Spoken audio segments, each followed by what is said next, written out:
Kebakaran lahan dan hutan gambut di Kabupaten Nagan Raya meluas dari 18 hektar menjadi 23 hektar lebih.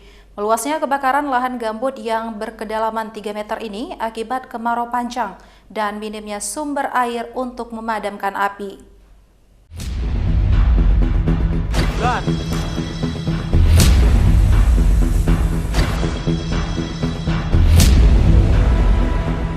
Dari pantauan udara, asap tebal masih mengepul dan membakar lahan gambut di Desa Suak Puntung, Kecamatan Kuala Pesisir, Kabupaten Nagan Raya.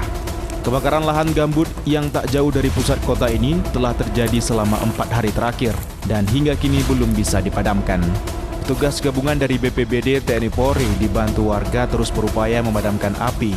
Minimnya sumber air dan akses ke lokasi membuat petugas kesulitan memadamkan api. Kebakaran lahan dan hutan gambut yang melanda Kabupaten Nagan Raya secara keseluruhan sudah mencapai 23 hektar yang tersebar di 3 kecamatan. Meluasnya kebakaran lahan dan hutan ini akibat kemarau panjang dan angin kencang, diperparah minimnya sumber air untuk memadamkan api. Akibat kebakaran lahan ini, selain menyebabkan kabut asap, warga di lokasi kebakaran juga menemukan adanya satwa mati terpanggang. Satwa liar jenis ular yang ditemukan warga ini memiliki panjang sekitar 1 meter lebih dengan berat 1 kilogram lebih.